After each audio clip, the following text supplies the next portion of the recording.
sharing now and say greetings to everybody. Oh, it's been a long, long, long time. Minnesota filmmaker in United Excuse me, States. just setting. It's been a long time, and the podcast is set to return most likely in September. So usually I do take the summer to do other things, and so that is why there has not been a new podcast since episode number 40, which was a great episode. Pretty much it was 3 episodes, anyways. Here, so you got 3 hours, and but the podcast will return. Episode number 41 will return most likely in September. That is the goal. September, October. So definitely welcome everybody, and please feel free to join me once we get back in there. Hey Rick, how are you, my friend? I'm just going live here for a couple minutes to just give a quick little update on what I've been up to, and that the podcast will continue. And for now, you can always go and check out Catherine's channel, because Catherine has dropped at least a few new videos lately. And so if you're looking for your David Crowley questions fix, definitely make sure that you go over to her channel. There's just been a lot of things going on in my life, just personal stuff here, so I have not had the chance to get back into the podcast, but that is definitely my goal. And I've been strongly considering doing a review show on the latest hit piece on David Crowley by the Coffee House Crime channel, I think is what it's called, which is a channel that, I've looked at a lot of this guy's videos, young gentleman, I believe from Australia, I believe. Anyways, not that really matters, but it's a good channel. I think there's a lot of good stuff there, and of course, we kind of knew what was coming. I still have not seen it. I'm still contemplating if I should do a live watch show of that 40-minute hit piece. I could probably guess exactly what is going to happen, what it's going to be about, and just because I don't really have anything too much planned, if anybody does want to jump in here, I will drop the live stream link. And I figured I'd just, kind of recap, play a few, maybe a few little short clips like I just played there. But we do have some other channels too. I do have 2 backup channels. I have a David Crowley research channel, and then I have a David Crowley questions channel. So the David Crowley research is more of just the David Crowley story, and not really too much there. And then the David Crowley questions channel is kind of like the archives, kind of like a best of the stuff that we've done, because you know how many videos we have out there. And so if anybody does want to check out any of those other videos, and sometimes it's better, especially if there's somebody new to the case, you may want to recommend them going to those 2 channels, because if they go to the gray station, this channel that you're on here, if they come here, they may get lost. And I try to organize everything, but the main thing, if they do come to this channel and you want to get somebody started, the David Crowley story videos is probably a good way to get them started here. And that's what I'm going to play a few of these clips as we go on, if I'm just going to sit here by myself for probably another hour. So I got the house all to myself here for an hour. Captain is at the deck here on the helm. Disassociated Soul, they pissed me off. They said the movie didn't exist. Interesting. Okay. And technically, I guess it didn't exist, right? I mean, the movie was never made. It was never finalized. The scripts were made. It was in the process of being made. And I'm sure they don't talk about that, right? So from what I hear, they do what we've seen a lot of other people do, a lot of other channels do, true crime type channels. They watch Eric Nelson's film, and that's really it. That's really it. I mean, do they look at all of the documents? Do they look at all of the research? No, because it takes time. That could take a lot of time, and those channels are, they're doing episodic shows, so they're not going to spend a lot of time researching it to take a real good deep dive into the Crowley case, unfortunately, and that's too bad. But you know what? I mean, and then I think about, okay, well, if they got this case wrong, how many of the other cases did they get wrong? But there's something very different, and I'm guessing here. I'm guessing there's something very different about this David Crowley case than there is about these other cases that they probably look at. A lot of them involve court, so they involve, a ending, some type of an ending. So they involve the guy going to jail, being put on trial, et cetera, a confession tape, something like that. So you're not going to find any of that in this case, with this case.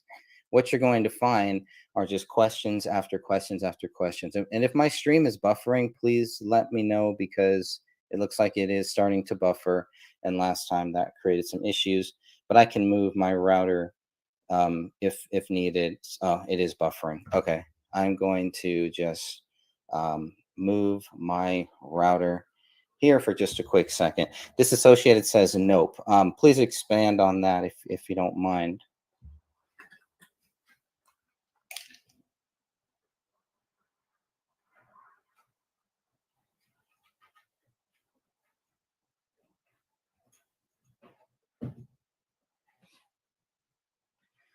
All right, let's see if that holds up.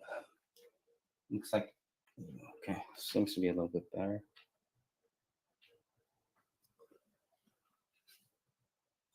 Oh, I miss these days going live and nothing works here, but that's all right. That is how it is. So I can turn this camera back on here. He says, Disassociated Soul says, no, they did not look at outside sources, conspiracy theories. Oh, interesting. Okay. So and why not? I mean, it's a conspiracy story, right? David Crowley was researching, quote unquote, conspiracies, but they're not going to look at it. That doesn't seem right to me. Buffering again. All right. Well, I was thinking about just playing the video, maybe playing some of it here, but I'm having such a good day. I don't know. I don't know if I want to ruin my day with that nonsense there. But it is to be expected, right? How often do we see it? How often are we going to continue to see just the same nonsense over and over?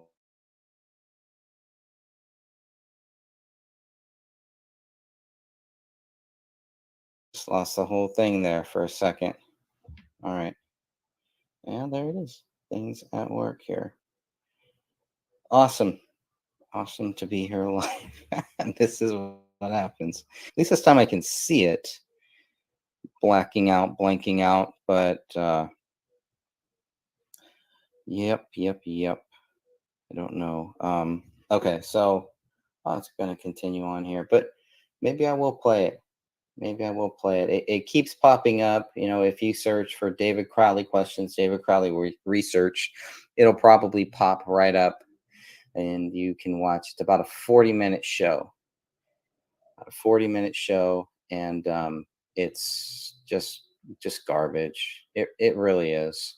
And so I got the stream up there if anybody wants to jump in here with video or audio. If you just want to do audio, you can do that too. Okay, let's jump in again.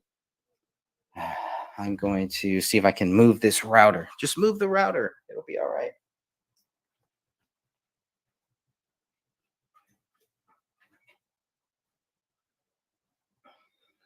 I mean, let me turn this camera back on here.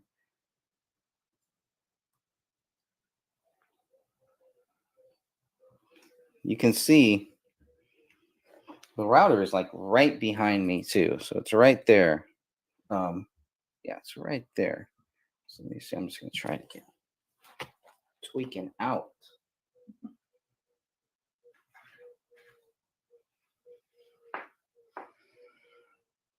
I'm just going to roll with it.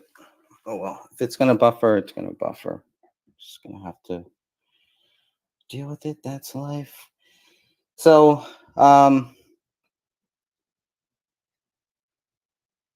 see, I'm gonna play this 6-minute clip here and see if I can move this router, adjust it a little bit.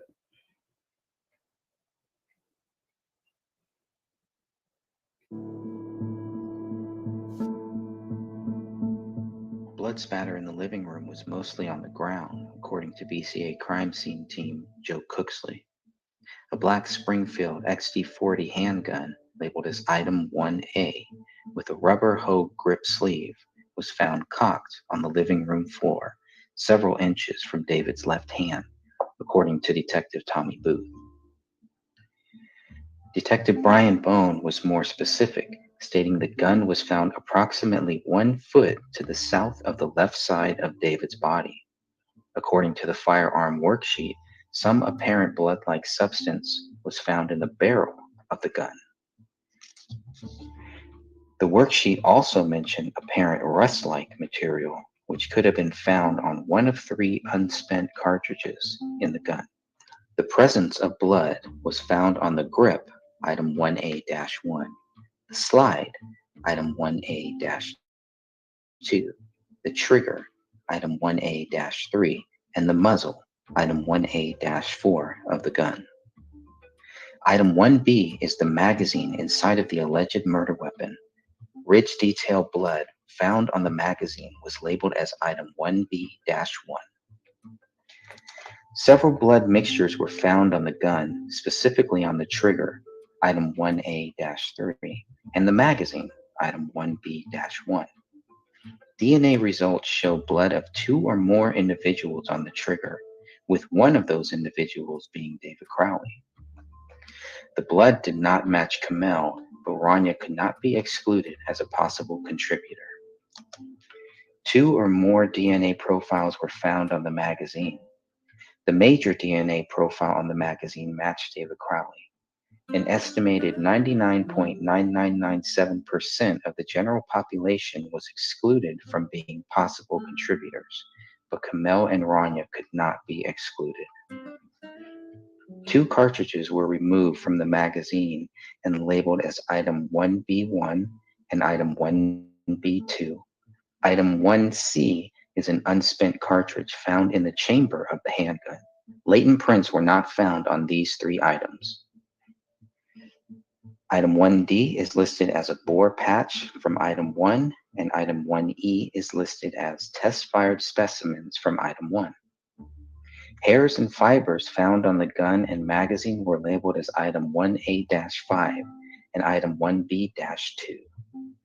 Latent print results revolved around 2 of 3 latent prints suitable for comparison, 1 found on the gun and 1 found on the magazine.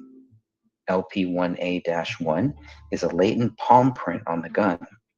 According to latent print results, no known palm prints for David Crowley were submitted or found in the BCA files for comparison to the palm print on the gun. LP1B-2 is a latent.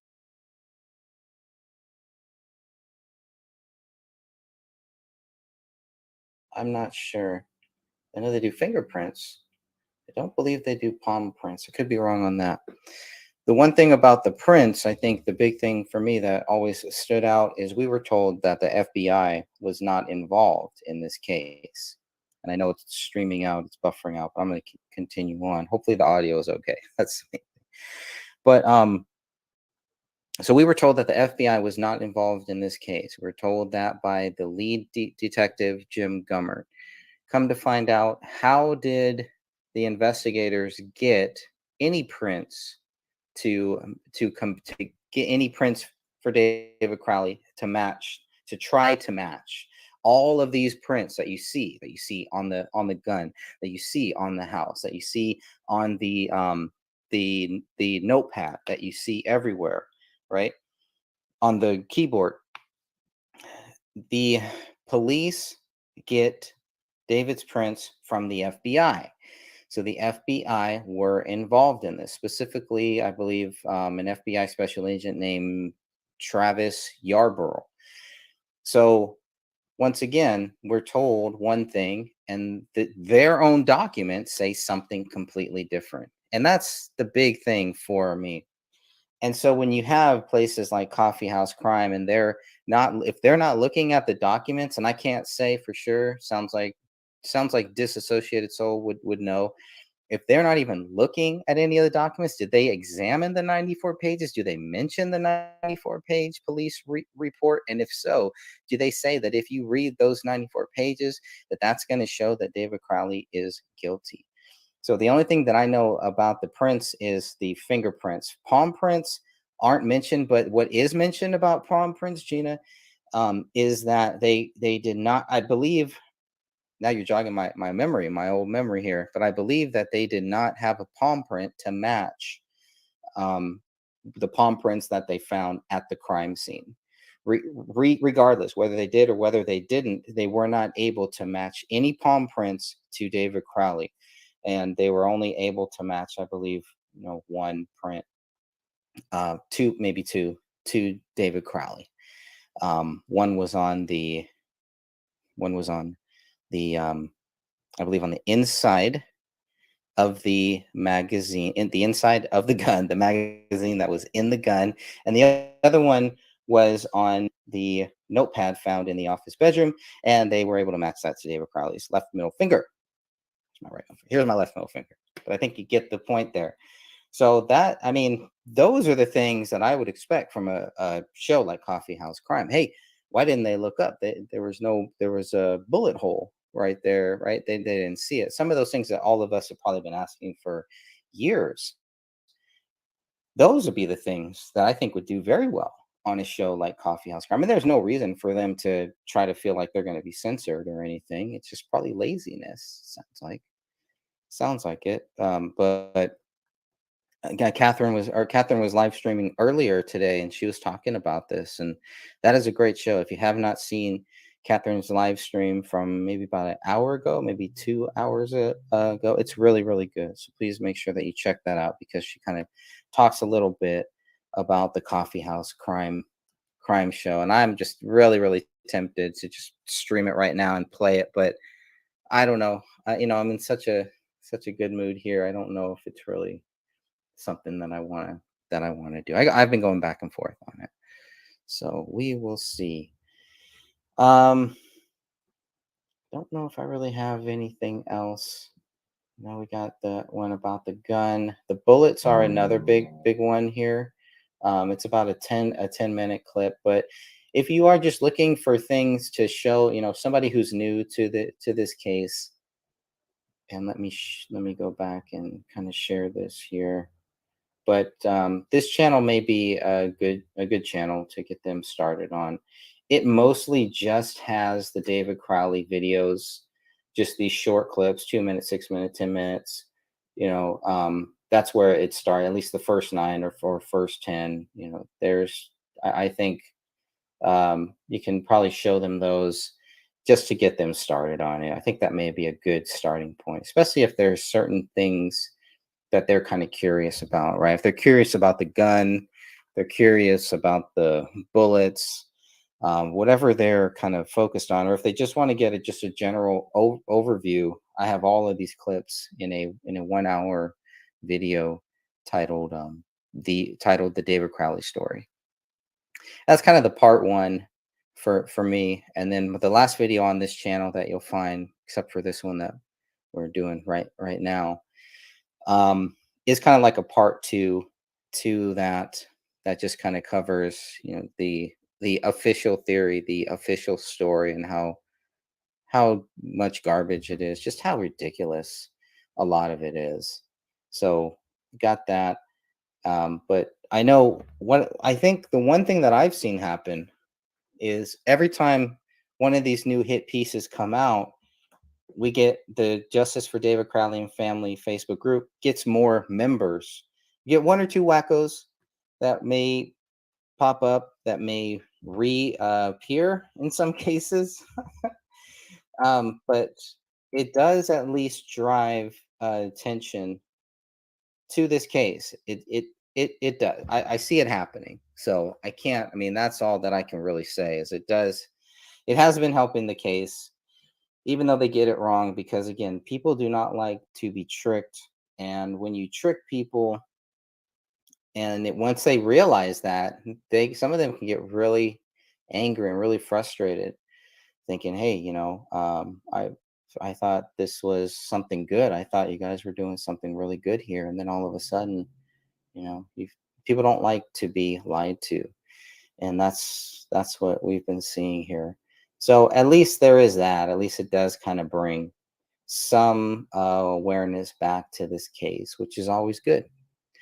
And it's going to continue to, because the simple questions, still cannot be answered. Yeah, they can call David this, they can call him a killer, blah, blah, blah, but they'll never have the evidence for it. They just won't. So all they can do is just keep spouting the same old thing. And my guess is that people probably went to the coffee house crime show and said, "Hey, you got to look at this case. You got to check this case out." That's my guess. Is that his fans and everything kind of went to him. So you got to check this out. I wonder how disappointed they are in that, in this 40-minute show that this guy did. I don't know. Disassociated Soul says, "Thank you for keeping this alive. I'm tired of people painting David as a controlling asshole. Someone said he had his wife basically locked in the house and wouldn't let her leave. And we know that that is not true. At least I don't believe that's true.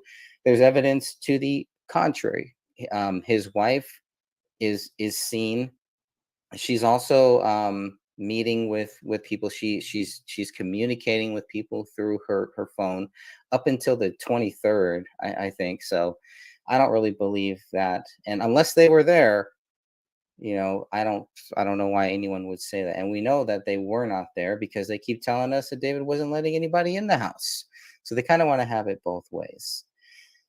Derek, hey my friend, how are you? Afternoon to you too. Hope everything is good and life is well, man. Stay blessed, my friend. Stay blessed. So, I don't believe he did it. I think they were all murdered. He loved his wife and child. You can just tell. Yeah, yeah. And again, all that we're asking for is, okay, if he did it, there should be some evidence. There should be some proof. And if they don't have that, why would they just assume that he is guilty? And that's their right. If they just want to say, "Hey, you know what, I believe he is guilty," and then but to say that he is, and anyone who doesn't believe that, they're wackadoodles, they're crazy, et cetera, et cetera. It's like, that line, we've seen that script, and that script does not work on good people. It does not work on real people who really want to get to the truth. And I don't believe that there is any good person here that, if there was evidence that David Crowley did this, I don't believe that people would keep their eyes shut and say, "Okay, well, yeah, there's evidence that he did it, but I still want to think that he didn't." Maybe some would, but the problem is, because there is so much evidence that David did not do this, at this point, they have to counter that evidence. And so they don't even look at the evidence. They steer clear from it because they know they cannot counter it. And they don't understand it. And they don't choose to do the research needed in order to try to contradict the things that we have been saying here, that show David Crowley is innocent, why he's innocent, how he is innocent, based on their own documents, based on the police's documents, on the BCA documents. It's their research. We're just researching what they did. We're researching what the investigators put out there, right? And that's all that I can do. I can't go back in time. I can't look into some glass ball and see exactly what happened. But we can use our best judgment. We can use the documents that we have to formulate a cohesive story. And we're getting very close. I'm getting very close myself to actually coming up with a few theories. I'm not going to name names of who did what or anything, but I think there are some very viable, very credible theories that one could put together of exactly what happened, how it happened, and who did what without naming names. I believe that is possible. And I know a lot of people have done it and I have not. And I'm really considering that too, because that's kind of where I'm at now. I got nothing left really, nothing new on this story. Um, Nothing that I can publicly state on this story at the very least. But maybe it is time to kind of go through and dig through some theories without naming names, but to say, okay, this is how it could have happened. This is how it most likely happened. Did somebody break in? Was somebody let in? Let's start there. Has to be one or the other, right? Either David let somebody in or somebody broke in. Could it have been more than one person? I don't believe there's any way that this could just be one person. I don't. Were they taken out of the house is another big one that keeps coming up over and over again. I don't believe so. I don't believe so. I think all of this did happen right there. 50-50, it was kind of a spur of the moment thing where someone or a few people who were in the house, and let's say there was a fight, some argument, a disagreement, or there were people that went there knowing exactly what they were going to do. This isn't nothing that you all have not known about. This is nothing that you haven't been talking about or thinking about probably for years, right? I just have not ever really publicly talked about this stuff. And maybe it's time. Maybe it's time. Let me see if I missed anyone. I'm trying to keep up with the chat here. Gina says, I don't believe he did it. I think they were all murdered. He loves his wife and child. You can just tell. Derek says, what did I miss? I came in late. What are we talking about? I don't know, Derek. I don't know what we're talking about, but if you want to jump on, I left the link in the stream. If anybody wants to jump on here, you don't have to show your face. If you just want to do audio, that's fine too. But the StreamYard link is in the chat. And if you don't see it, I can always drop it a second time here too. But kind of been talking about the coffee house crime thing, and I'm still going back and forth on it. I've talked with Crip Rick. We've been, I think he's seen it now. I still have not seen it. If I were to see it, I would see it just like this with all of you here live and just kind of walk through it, pause, probably end up pausing every 30 seconds. So I don't know. I don't know if this is the best time or the best way to do this. And but that's what I've been thinking about. Those are the two main things I've been thinking about. Is it time to really start formulating publicly, start formulating some ideas of exactly what happened, how it happened, and then you got to include the cover up too. He says, okay, never mind. I already knew what we're talking about. Yeah. nothing you don't know already. Disassociated soul. That's how I feel, Gina. I don't believe he did it. Yeah. Straight up David and family murdered. There it is. They're murdered. Derek also says, anybody that comes forward about any type of thing, it doesn't fit their narrative, or you don't want people to talk about it, are either suicided or an accident, straight up murdered. It definitely happens. We see that happening, and it won't be the first, won't be the last. But sometimes they leave trails. Sometimes they slip up, and they always get caught. They always leave something behind. There is no perfect murder, no perfect crime.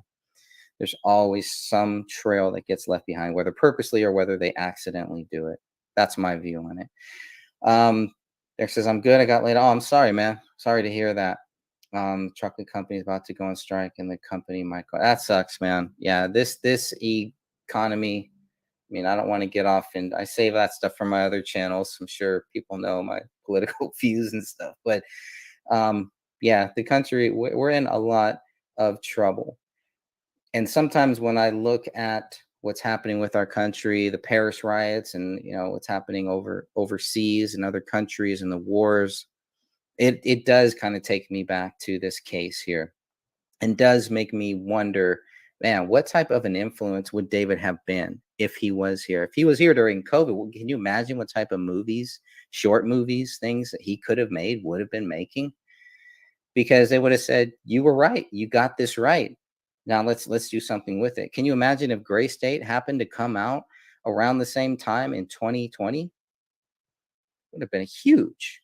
Would have been really, really huge. It was just a accident that my book came out in December of 2019. right when really the COVID thing was still kind of being joked about, comments were still being made, and drinking Corona beer, all that stuff before it really got serious about what the heck is going on here.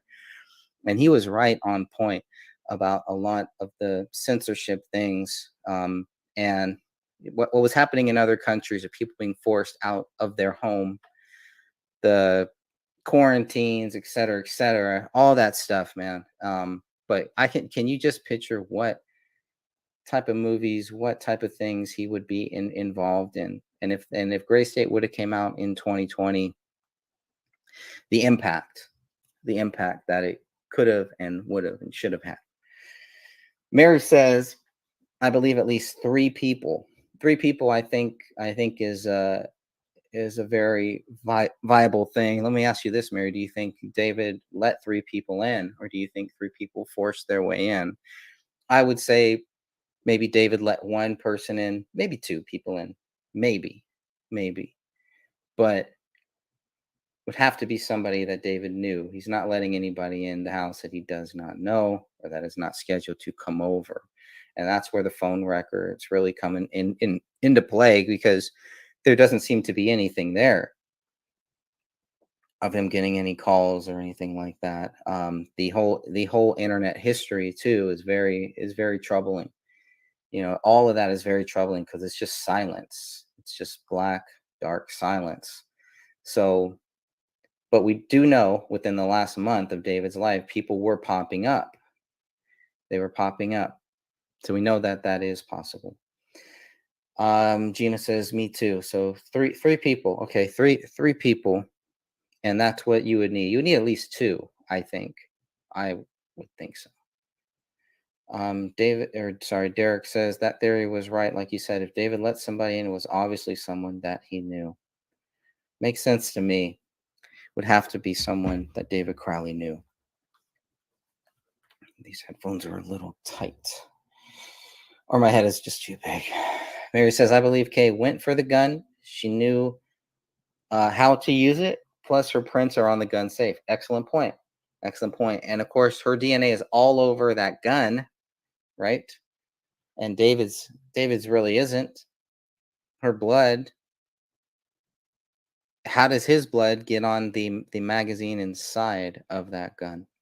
So things like that just kind of, I don't know. It's very, very baffling and very troubling. Very troubling. So, but it makes sense. She went. I definitely would agree with that. She went for the gun. She opened that safe. That's why the safe is left open the way that it is. Took the gun out, and then what though? Because you don't have a lot of you don't have any bullet. Well, unless they miss more bullet holes, I guess you don't have any bullet holes until we get into the living room. It's all tied into the living room and in the basement underneath the living room, and one in the ceiling above the living room. That's where all of these bullets are, and that's where the only holes are, up and down. So she must have gotten pretty far. So did they have some advance notice? Did David tell her, go get the gun? There's somebody in our backyard. There's somebody trying to break in. Did she hear a struggle between David and somebody else and decide to go get the gun and try to get whoever that person was to stop fighting with David?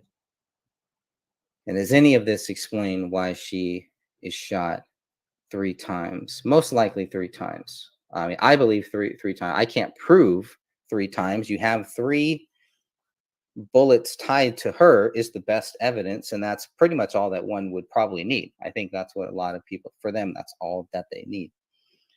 For me, it's close enough, good enough.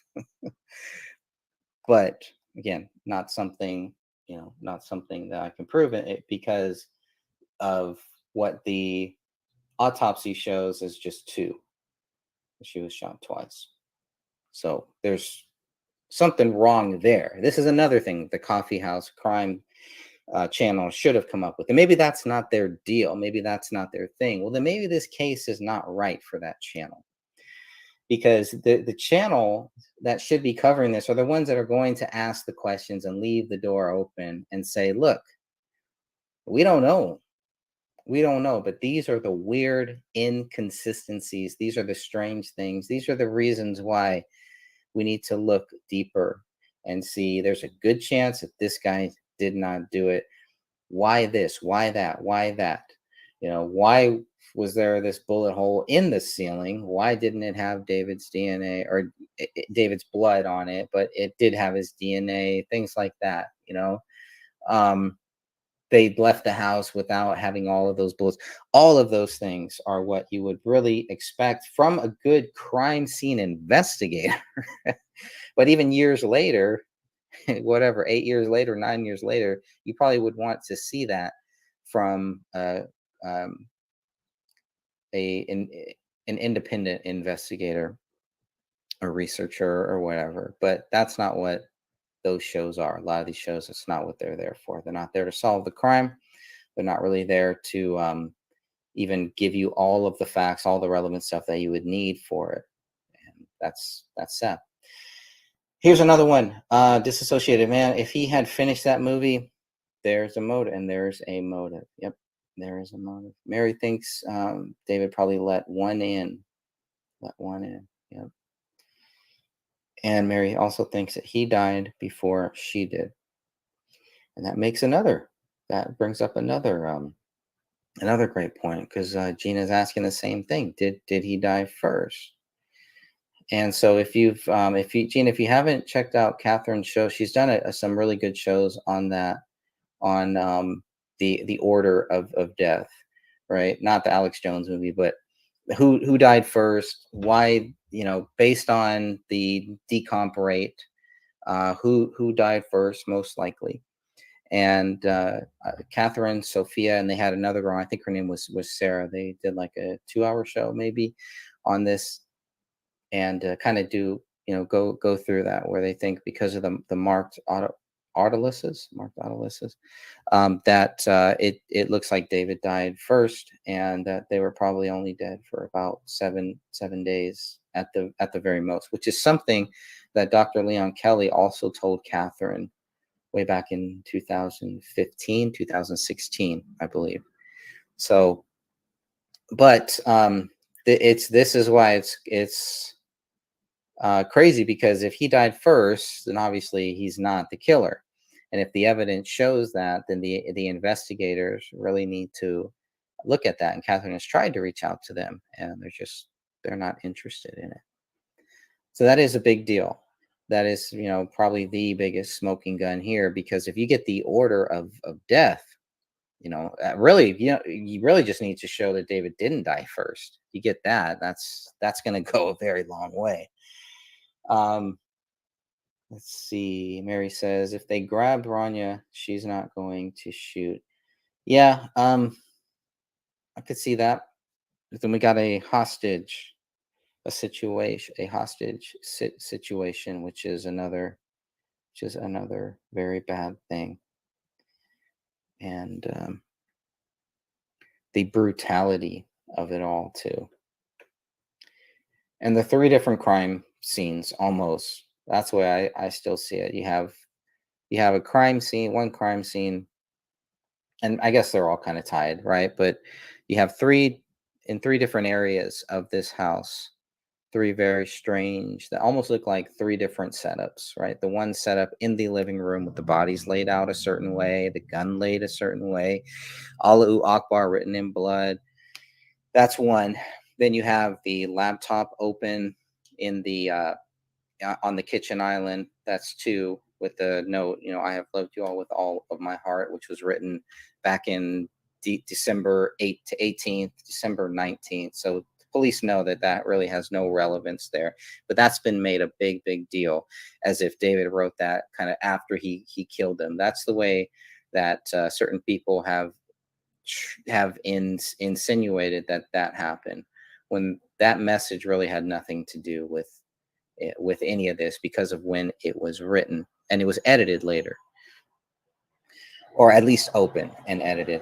Catherine's channel, let me pull that up for you. I'll drop it in the chat room right now. She was just live, and I've added a few clips of that to my last video. But let me pull up her channel here for you, and can go. Okay. Yes, this is her channel right here. Make sure that you go over there because she has a lot of good stuff on there. Her and Sophia have been doing a lot of research focusing on that, focusing on who died first and why. What do the medical examiner documents show? How do they show based on the decomp, et cetera, who died first? Some really great stuff there. Iconic Meerkat, how are you? Wearing your Bullet Exchange t-shirt again. You're doing an honorable pursuit. Thank you very much. I really appreciate that. Yes, because that's what I was going to do, and that's what I'll be doing after this. There is a big wrestling tournament going on for the next 30 days. The G1. So for the New Japan Pro Wrestling, it is a big deal. That's why I got this shirt on here. Probably looks like I wear the same shirt every time. Disassociated Soul. This case was definitely not for them. This is a highly complicated situation. Absolutely. And if someone outright denies the government involvement, then they're not asking the right questions, just a smear campaign. That's right. And that's usually not what you would get from the Coffee House Crime Channel. At least that was my take on it. But the cases that he's covered, I don't know those people personally either. So I don't know, maybe there's something to that. But this is one of those cases where it's kind of a double-edged sword, because I want people to cover it. I want those big channels to cover it, but they don't have the time to go through it, or they don't have the knowledge, or they just, I don't know why, but they just never talk about the stuff that we talk about here. And this is the main stuff to talk about. Why even do the show if you're just going to repeat what all these other people have been saying and just call David a killer and a murderer who snapped and went crazy, right? Why even do that? You're just going to do the same thing, cover the same story in the same way. And maybe that is the plan. Maybe that's just how it is, and that's safe for them. It's safe for them not to question all of this stuff. And on the other hand, maybe they simply do not know because they have not done the research. They've never heard of this channel. They've never heard of Catherine's channel. They've never heard of the Justice for David Crowley and Family Facebook group, even though if they've watched Eric Nelson's film, they should at least know a little bit about that on the other side, what the flip side is. At the very least, they should know a little bit about that and say, hey, there is another side, right? So at least clown us and say, you have these conspiracy guys, conspiracy gals who are just crazy and have no idea what they're talking about, right? Do they say that? Do they even mention that? Because it's hard for them to do that without actually doing the research and looking into what we have done, reading my free 200-page book, right? And they're not going to do that. They should. I wish that they would. And if they really cared about true crime mysteries, they probably would. They would take that time. It doesn't cost you anything. It's a free PDF that you can download. If you just go to thegraystage.com, it's all right there. You can download it free. But maybe they don't want to do that. I mean, how curious, how deep do they really dive into true crime if they can't do something like that? So I'm very curious to see what type of research the Coffee House Crime did. So let me see if there's anything else. One more here.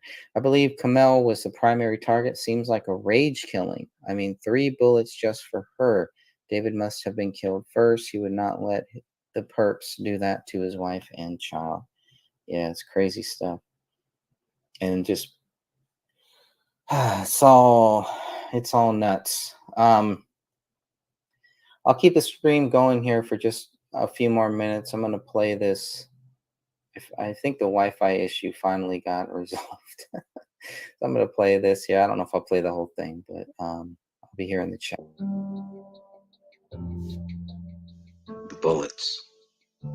Based on the firearms report completed May 22nd, 2015, the gun, item 1A, fired 6 cartridge casings and 6 bullets.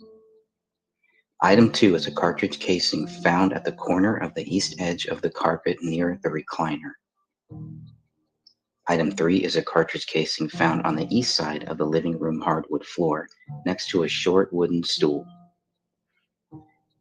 Item 9 is a cartridge casing found on the south side of the living room carpet.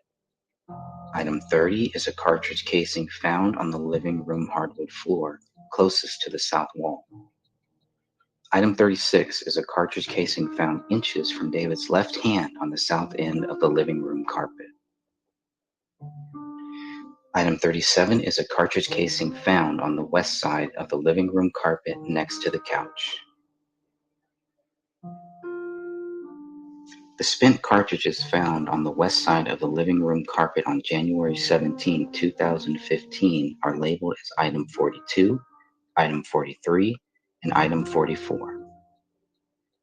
All 3 spent cartridges were found close to the living room couch with hair on them.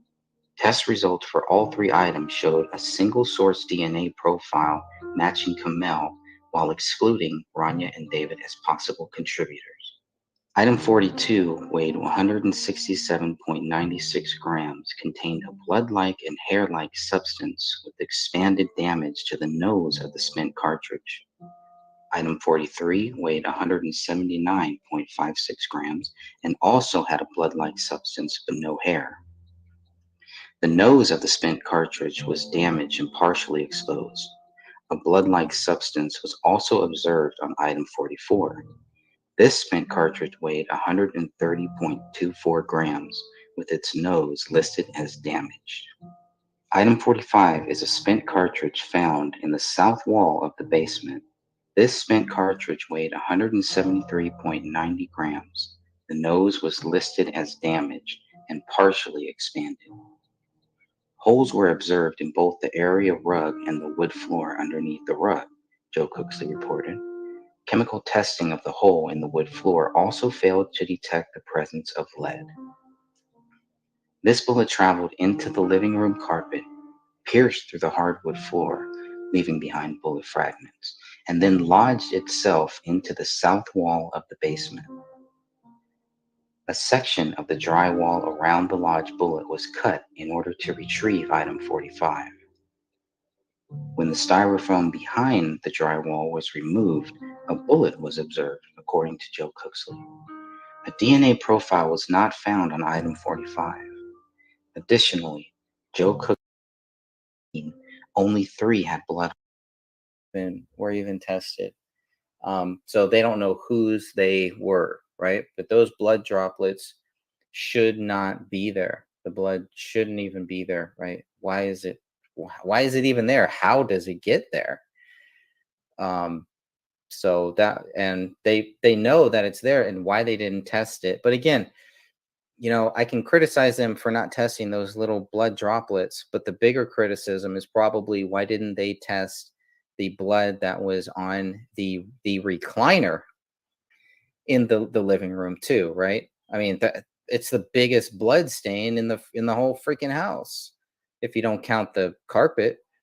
But and they don't test that.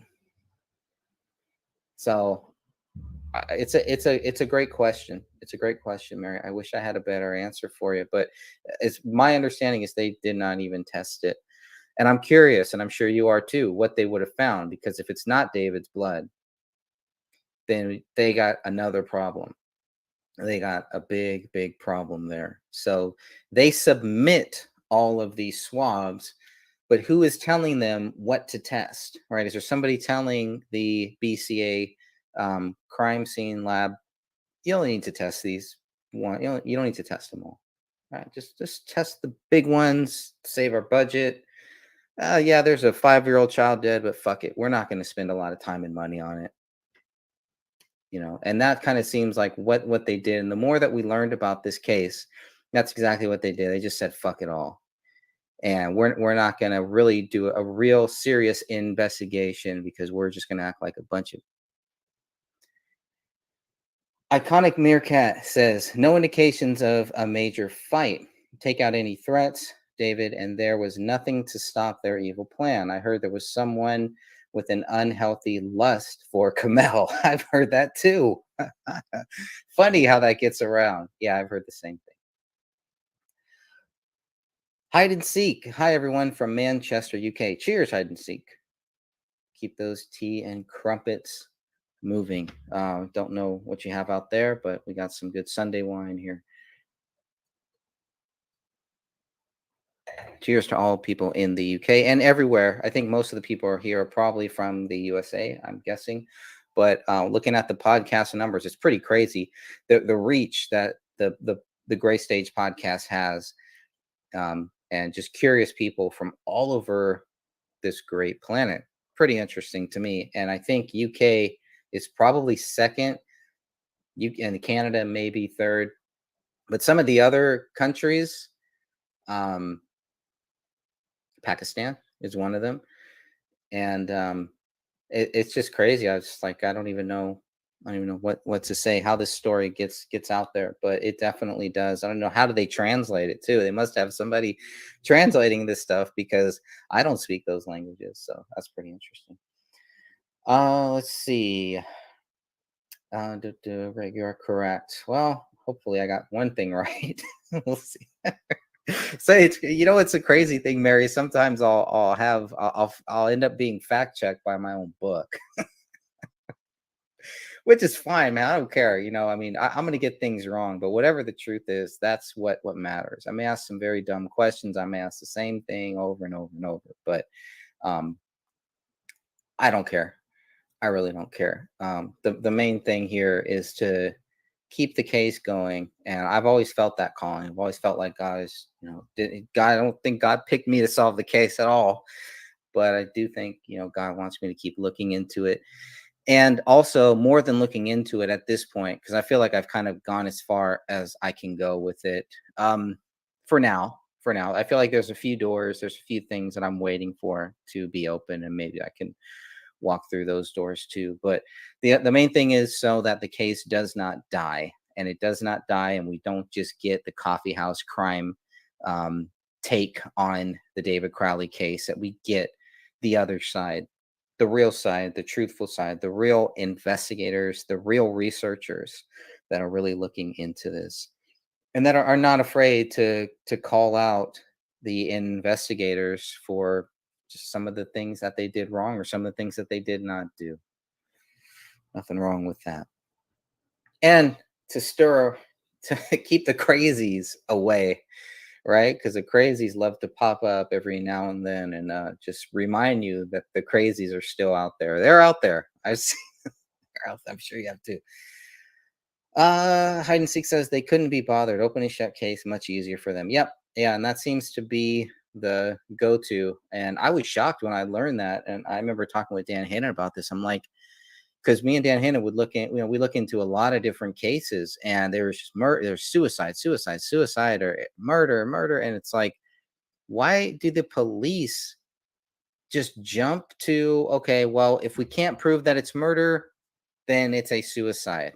If you can't prove it's a suicide, then you don't know. I mean, why say that it's murder or a suicide? Just say you don't know, and they can't do that, and that's sad, because then that's where the false information comes in, and that's where you realize, well, then it's not about truth. Okay, if you're going to be honest, say you don't know what happened. That is the truth. They don't know what happened. Unless they were there, the authorities do not know what happened. That is the truth. So when you hear, maybe I'll play that clip, but when you hear the lead, the chief, and you hear them talk about, we believe. I don't care what you believe. What do you know, and what can you prove? And that's why they can never say, yeah, we can prove David Crowley did this, because they can't. But saying we believe this, and people say, well, I want to believe that the police are good. I do too. And I believe that most police are good, right? I don't believe police are running around shooting people and killing people. That's not what I think. And I grew up in the Bay Area. Let's see. Okay. So Gina's asking who. I don't see, when you get into naming names, right, unless you really know. But I think what Gina is asking, Iconic Meerkat, is just who were Gina's asking who was the person that you heard, not that you know of, but the person that you heard had an unhealthy lust for Camille. And what factual data is it based on? I'll let you take that. But not David's brother. Not as far as I know, anyways. I mean, that's not one that I've heard. I've heard others, but your guess is as good as mine. And remember, we don't want to accuse people the same way that they accused David either, right? So can't have it both ways. We can't be running around saying, well, you can't accuse David of this, and then we go and run around and accuse people of things too. Not of murder, hopefully not of murder, but that's why I've always been very, very cautious about that, because do unto others as you would want them to do unto you, right? And if you've ever in your life been falsely accused, then you know exactly what I'm talking about. It's like, prove that you didn't murder somebody. Well, how do I prove I didn't murder somebody? Because you can't prove that I did. That's really it. So you got to bring it back to them. That's really about it. Mary says, I keep looking into it because it needs our eyes and thoughts. Yeah, and it's very, very layered. And Gina agrees with that. And Hide and Seek says you can't argue with the facts. Can't argue with the facts. I understand if you can't say. Yeah, I mean, I could guess, and I could speculate, but and I've heard theories and stuff like that, but I don't really know. I mean, your guess is as good as mine. But to lust after somebody else's wife is never a good thing. So if anybody was doing that at all, shame on you for that. Shame on you for that. And if you put it in text messages that may be publicly available out there, shame on you for that too. Okay.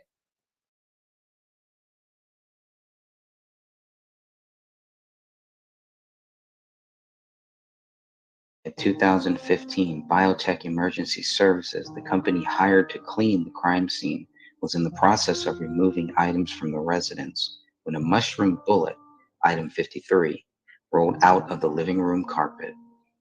This spent cartridge has some white material on the surface, weighed 169.54 grams, and was found with an expanded nose.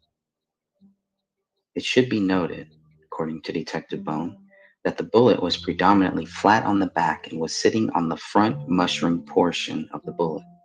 The bullet appeared to be mostly intact at the time of our discovering it. Item 53-1 is a swabbing of item 53. Hairs found on the bullet were labeled as item 53-2. This bullet contained a blood mixture of 2 or more individuals, with the major DNA profile matching Rania.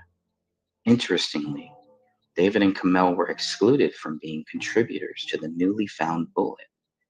Based on those results, authorities should have been looking for a second DNA profile. Unlike some other results, it is not stated that 99% of the general population can be excluded from contributing to the blood mixture of item 53. Since authorities did not discover the spent round on their own, we will never know where item 53 landed after allegedly killing Rania Crowley. What we know for sure is that item 53 rolled out of the living room carpet on January 20th, 2015. What we still need to know is the source of the missing DNA profile or profiles associated with this bullet. Item 57. On February 17, 2015, investigators were notified about a bullet hole in the living room ceiling. Based on that information, authorities returned to the Crowley residence on February 18 and found a bullet, item 57, in the attic above the living room. The bullet weighed 180.18 grams and is the heaviest of all 6 spent rounds. Like item 45 and item 53, white material was also observed on this spent cartridge. Point B, point C, point D, boom, done. This is why he did it. This is how he did it. I mean, as you can see, they're having a hard time with these bullets. And that is what the documents show. So when people say, look at the documents, it shows David guilty, that's not true. If you look at the documents, look at the bullets, it shows they do not know if item 57, they cannot prove item 57 was fired by that gun. They do their best guess, but that doesn't make it true. That doesn't mean that it is fact. It's another we believe. And when you top off the we believes on top of other we believes, we believe, pretty soon it's just kind of like, okay, whatever. Then people just don't even want to hear it. All right, fine. Believe what you want. That's not what we were asking for. We were asking, what proves David Crowley guilty? That's what we were asking, not what you believe. But anyways, they can believe whatever they want. Mary says here, item 53 is source of unknown blood along with Ronnie's blood. Item 53 and 45 are a little suspicious, right? And they're very similar, right? And we know that item 45 didn't hit any person, yet it went through hardwood floor, and look at the damage that it did.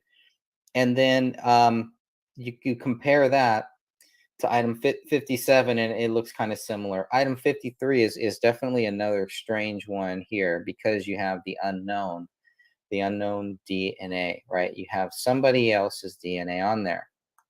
I don't know if it's specifically blood or DNA, but I don't know if it's specifically blood. I think I may have misquoted, may have got that wrong. There's a few times in the book where I say blood when I should have actually said DNA.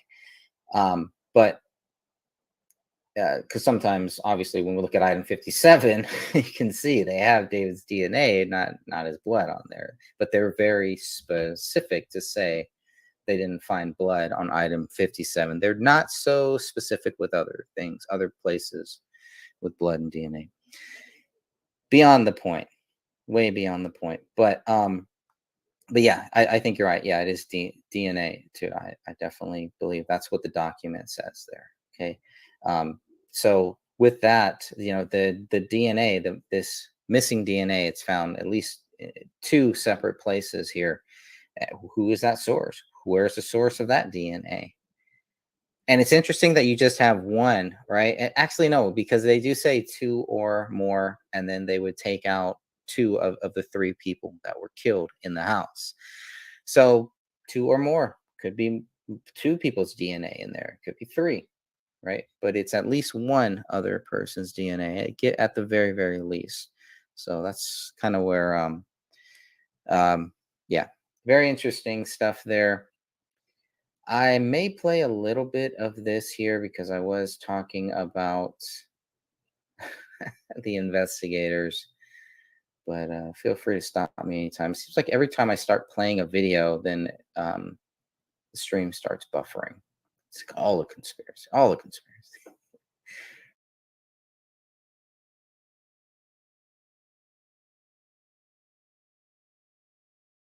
This is the ideal family, seemingly, and everything went terribly wrong. We may never know what made David Crowley finally snap. Certainly the conspiracy theorists will fill in some of those gaps. 10 things that prove David Crowley is innocent. He just lost his way, financially lost his way, life, stress. David's blood is not on any bullets. His DNA is only on one, item 57.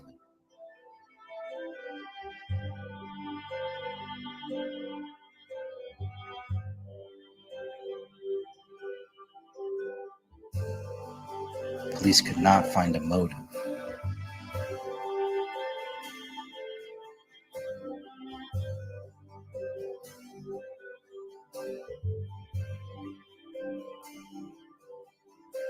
David was planning for the future.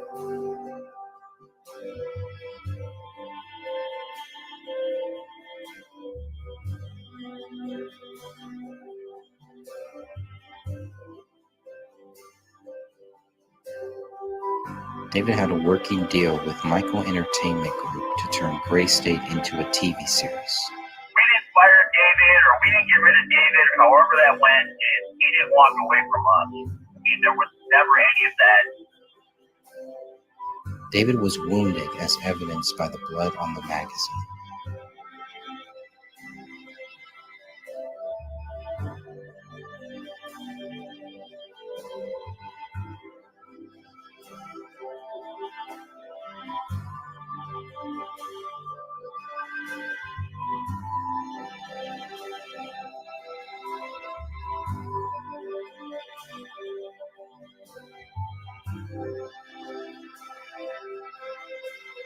the lack of David's prints at the crime scene.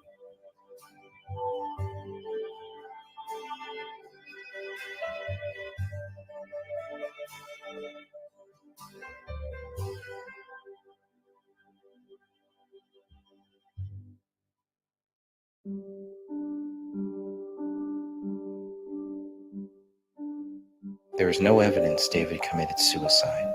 Well, a poet once said, the purest products of America go crazy. And David Crowley went crazy, and David Crowley documented his own life and did it in such a way that makes me feel he knew that there was an ultimate end use for the thing. This is a person that was not thinking clearly, committed a horrible act by taking those lives. His mind at that point was deranged. He just was not in a normal state. He wasn't thinking rationally. It almost embodied him, almost to the extent of where it would dictate a lot of his thoughts and his ideas and his, I guess, outlook in reality. He looked like he literally was sleeping, and breathing on his computer. Failure was not an option for him. As you sit here today, a year later, do you have an idea of what those final moments look like? It was horrifying. You have a tragic loss of an entire family. It looks like David snapped and took the lives of his wife and daughter, and then ultimately himself. And it was a very sad scene during the holidays. A beautiful family, and just tragically lost. The rear slider was open 1/4 inch. 4933 rear slider is unlocked, slightly ajar. Copy, rear slider unlocked, slightly ajar. The initial reports here was that it was a murder-suicide. I have reports that some investigators may be calling this suspicious at this point. Yeah, I love this that part. may just be, people hoping that it's suspicious. But I'm hearing that it may be suspicious. And I also have heard that there is reports of a sliding door that was left unlocked. I don't know how much you can say about the investigation. I know you're following it closely. What can you tell us about that? The only thing I can confirm on right now is obviously the investigation's ongoing. I haven't seen the reports about it being suspicious on it. Until we get the full amounts, the full actual report from the police and what they've come to it, This is the one thing that I love, because they kept going back to the same thing. Well, the investigation is ongoing. The investigation was ongoing up until October of 2015. That did not stop these Gray State goons from trying to shove down our throats, to push, to bully us into thinking David Crowley was guilty days after the bodies were found. We're talking by January 21st, there is a complete smear campaign by people within the Gray State Goon team to try to convince anyone looking into this or questioning it that David Crowley did this. But then you have this guy here, Danny August Mason, saying, well, the investigation is ongoing. So the investigation is ongoing when it's things he doesn't want to talk about. When there's things that they don't want to talk about, the investigation is ongoing. But when there's points that they want to shove down your throat, then it's different, right? Then it's okay, this is fact, right? And they try to play these things off as facts. So that was the main reason for me for putting that in there. and I haven't really, from what we're Who's he getting looking from, at? like I said, from communication with the family and from some other individuals I'm not going to name, Who's he looking at? kind of coming forth with their own story. I'm just gonna probably just stick to it as what the examiner said, as it being a suicide at this point right now. Anyone could have entered or exited without forced entry.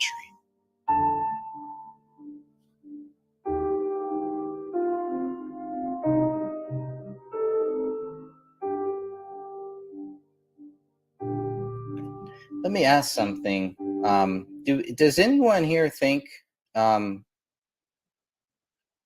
are your thoughts on the rear slider? We know the rear slider was left open. Do you think when the murders took place that the rear slider was open, or do you think it was left open after the murders, if that makes sense, right? So I've kind of struggled with that and wondered, well, was it always open? Was the rear slider always open from the time that these murders, that these killings happened? Or was it only opened at the very end with the killer or killers leaving the residence, leaving David Crowley's home? Curious to hear anybody's thought on that. And if I'll probably end the stream very soon, so if you're not watching this live, please leave a comment. I'd love to hear everybody's thoughts on that.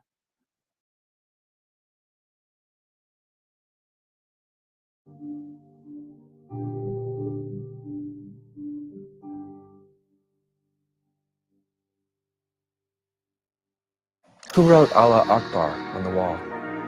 He did. He did it. I mean, there's no denying it. In her blood. Yes.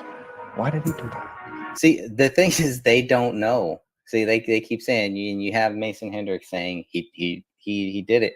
They don't know that he did it. No one can prove that David Crowley wrote Allahu Akbar on that wall. David's DNA is not on that wall. His latent fingerprints are not on that wall. How can they say he did it? They do not know that he did it. Why do they want to believe so badly, so desperately, that David Crowley wrote Allahu Akbar on that wall? And why are they going publicly with it? It's one thing to say, I think he did. But to say I know he did is complete nonsense. It is a lie. And there you have Mason Hendricks telling a lie. He does not know. He says there's no denying it. No, of course there is. You would deny it because you cannot put David's DNA on that wall. So we don't know if David did that, right? I want to stay open to it, but don't tell me that he did it and there's no denying it. And then you have the police chief saying the exact same thing. These guys are reading from the same script. It's craziness. It's craziness. Okay. I am probably going to end this. Just do one more here. I think it was left open afterwards. If it was open, gunshots would have been heard. Okay, that makes sense. Yeah, because obviously you cannot close the rear slider from the outside, right? Yeah, I think there is a lock, so maybe they could have. But then I've heard, well, it was busted. Then we have some of the Gray State goons saying that there was a blocker. There was something that would have stopped the rear slider from opening. We know that isn't true.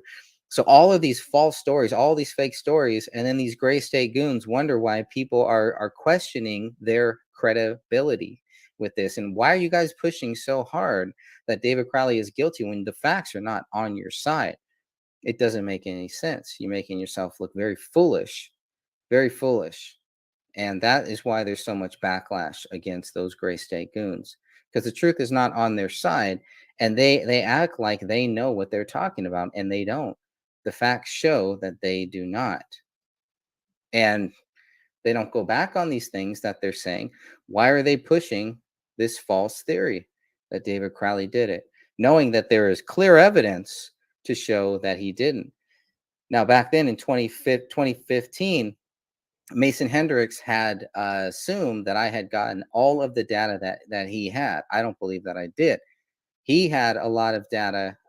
I believe that he had more data than what I had back in 2015. The question for me would be the information that we have today. Does Mason Hendricks have that same information? And if so, when did he get it? And if not, maybe he'll be open to changing his mind and admitting that he was wrong on a lot of these things. A lot. Talking about bloody footprints all over the house and weird comments like that he's made, that are factually made. Like, he can't deny that he's made these comments here. We have the evidence that he did. So it's craziness for these guys.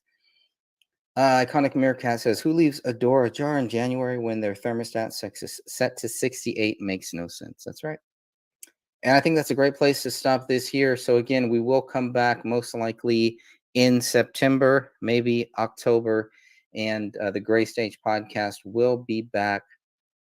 We will do a very special show. We will continue on with this book. And probably once we read through the whole book, that will probably end the podcast, but it won't end shows just like this. Or maybe we take the podcast into a season 2 in a different direction. I'm not sure yet, but God bless you all. Thank you all for caring about this case and for doing whatever you can to help keep this case going. And we will be back. And, oh, don't forget to check out Catherine's channel. The link is in the chat. And make sure that you go over there and check out her channel, because she may be putting out more videos between now and September than I will be. But God bless you all. Really appreciate it.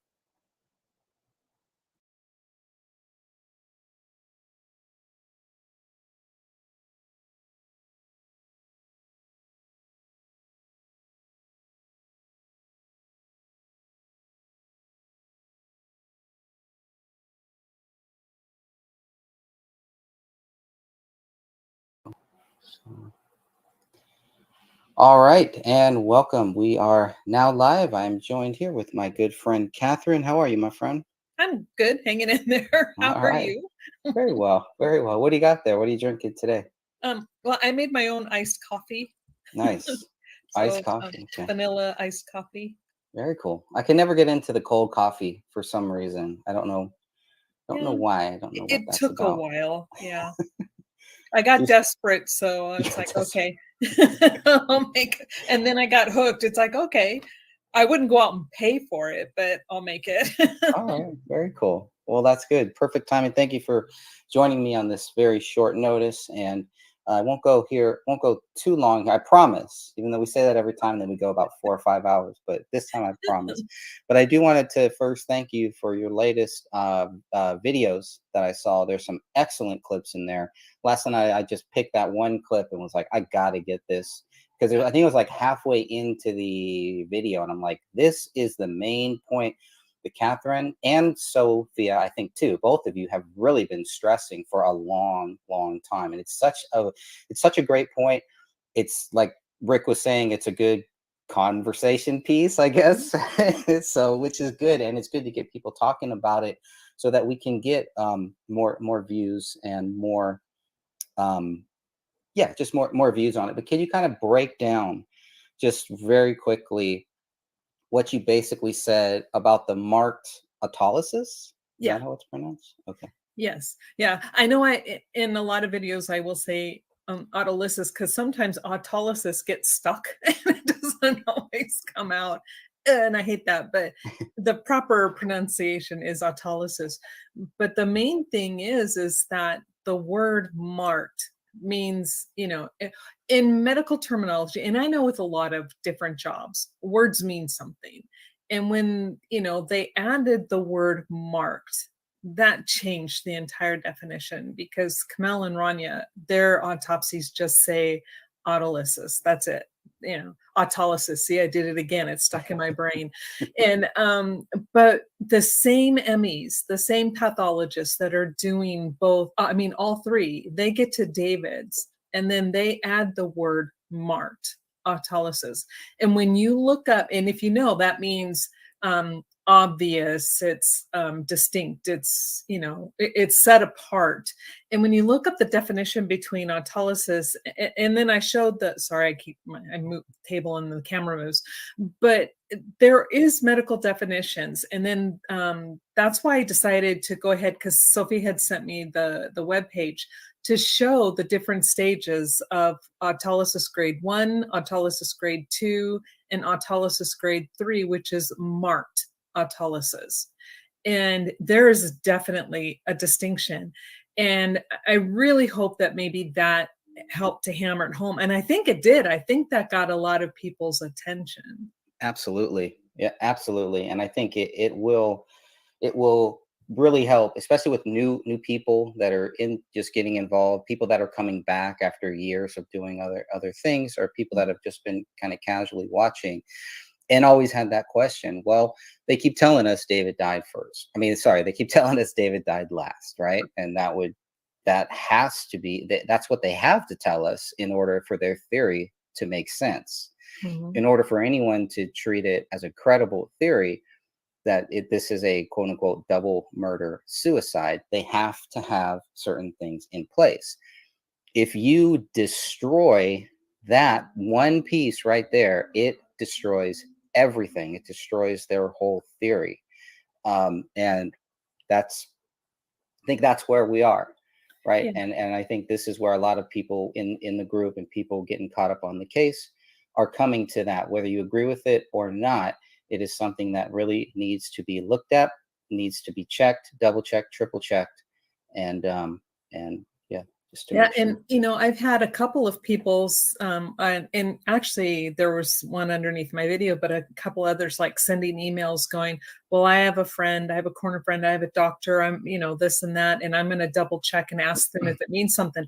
And I think that's great. That is fantastic, because they will tell you there is a definite difference. It's like, think of when somebody comes up and tells you, I broke my arm.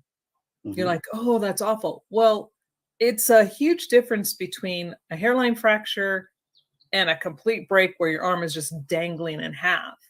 And that's kind of how you have to think of autolysis. When they're like, okay, well, we noted autolysis.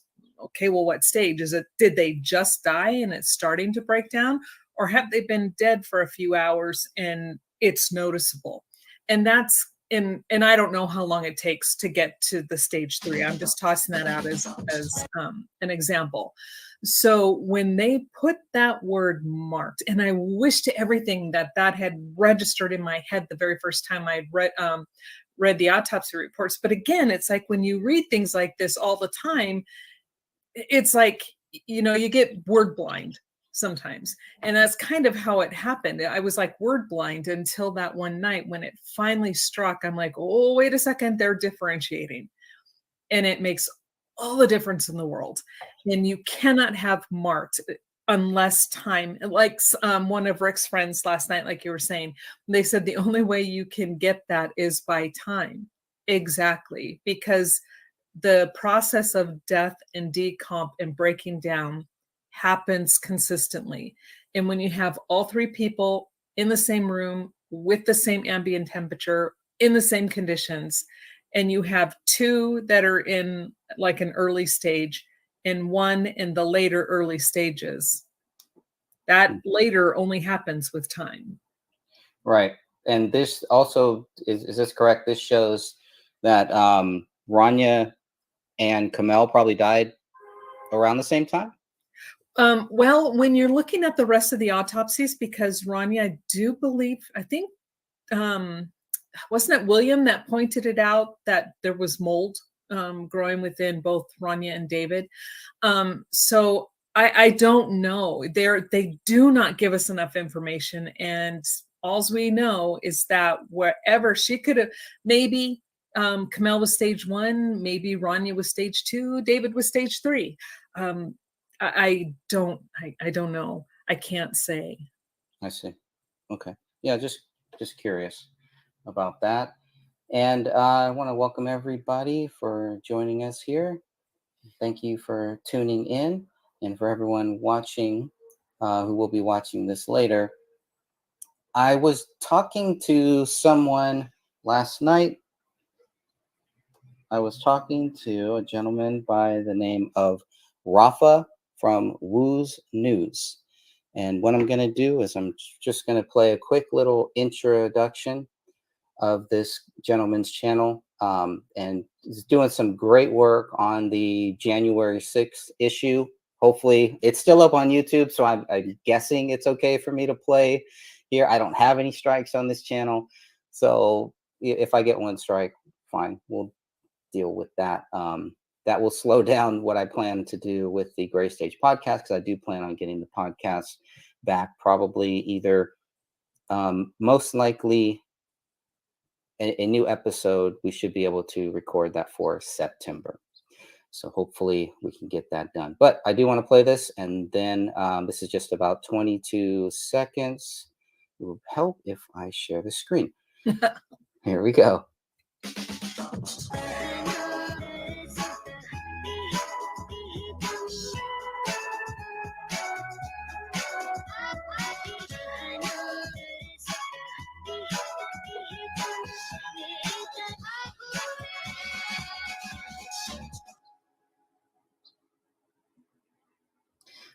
Okay, so you will notice that there is a little bit of David Crowley in there, and that is purposefully done.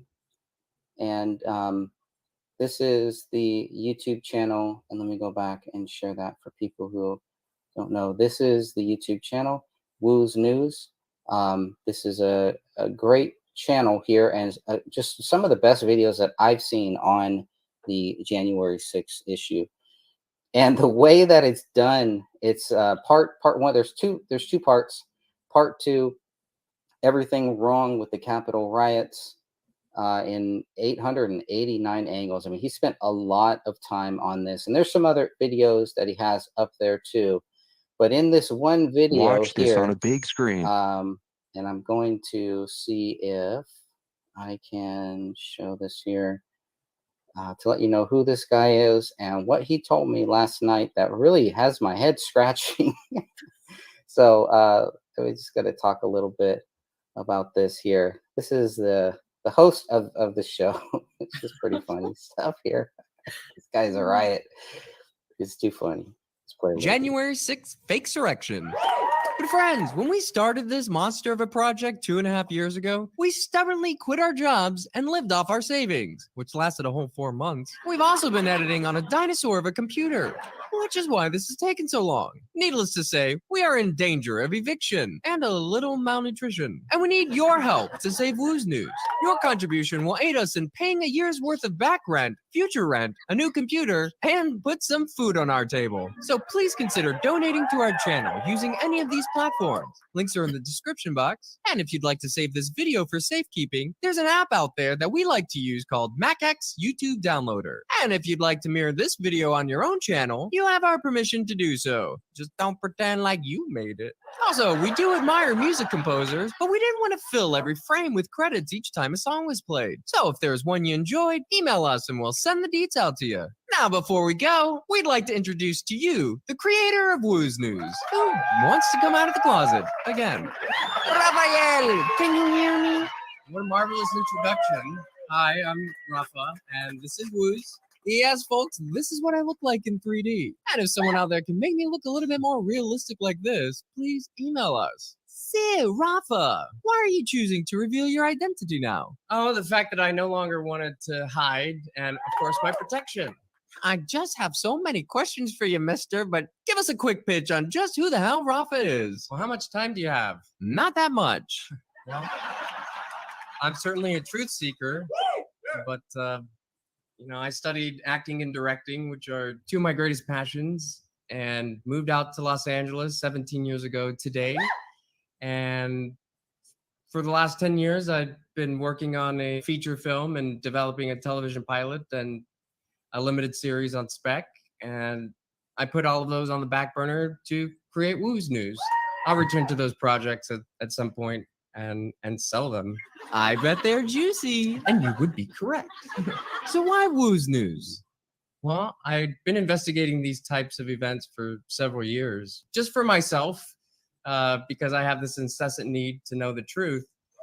And then, of course, COVID started, and I just thought, if I don't say something now, I may never get the chance to. But this show is really an homage to David Crowley and his family, because truth be told, David is one of my greatest heroes. And, I wanted to pick up that torch that was taken from him and just run with it. Yes, and for those of you who are unaware, David Crowley became a prominent name during the 2012-2013 Truth Movement when he created the viral trailer for Gray State, which I would have just called a taste of things to come if we don't get right with Jesus. Sadly, David and his family were murdered a year later, and despite the lack of evidence, the media, as well as the Apple Valley Police Department, will have you believe it was a homicide-suicide. Case closed. Yeah, and where have we heard of the Apple Valley Police Department before? George Floyd. Exactly. And when I complete Act 3, I'm jumping right back onto the Crowley case. Speaking of David Crowley, for your protection, Rafa, we just have to ask that age-old question. No, I would never kill myself. Or anyone else? Never. I am a light worker, bro. It's pretty good. And shout out to the other 100. Pretty good stuff there. And of course, everyone who makes that video, I'm saying I will never kill myself. It's Takes, like I said, just takes a couple seconds and that's it. But I did not know how, how much of an inspiration David Crowley was to this person. And when he contacted me, and we were talking about this here, and I'm going to screen share this if I can. So I think everyone has seen this, right? Everybody has seen, this is David Crowley's Facebook page. And on the Facebook page, what you see is, everything we've always been seeing here, right? You look at these dates, but it's these dates here that he's very, how do I explain this here? Well, let me just look. So if you go to the photo section, David Crowley's Facebook page, which is, and I'll even put this here for anyone. I think everyone has at least probably seen this. He's got a few of them out there, and I'll put that in the chat. But what's interesting about this one, I'm going to click on the most recent one, right? In the photos, you can just see the most recent photo, and it is this date here, the date that says August 23rd, 2022. And that is what has me curious at around 8 p.m. California time. That has me curious. And then the same thing with the cover photo. It's changed, it's updated August 23rd, 2022 at the same time. And it was kind of like how, why, and by who, and for what purpose? Was there something else here that got updated? Because if you look at the next one, it goes back to the date that we all know, from November 9th, 2024. So it goes from that, from November 9th, it's November 9th, 2014 to August 23rd, 2022. And I'm just racking my brain trying to understand why. How does something like that happen? And I thought, well, maybe when they moved from Facebook to Meta, maybe something happened with the data and everything got updated or jumped up or something like that. But then they moved to Meta in 2021. And so I don't know. I'm just thinking of any possible answer. I don't have one. I don't know if anybody else has one, or any reason how that could be that his Facebook page, his director David Crowley Facebook page, would be that the photo and the cover photo would both be updated in August 22nd in 2022. Any thoughts, Catherine? I have, yeah, other than someone doing it, I'm not sure. Have you checked your page? I haven't checked mine to see if they changed anything. No, I haven't, but I generally update mine. I generally change my photo and my cover photo, just because I know they're pushing me down to the very bottom, and sometimes if you update those and keep changing them, it can help boost you a little bit further back up, maybe. I don't know. Yeah, because it's the same photo, correct? The same photo. But yet the dates changed. That is weird. Yeah, at the same time. So within the same minute too. So is it just some glitch or something like that? Are there family members that have access to the page that are keeping it updated? As far as we know, no, because if you look at the most recent post on there, I think it's still, let me see this one.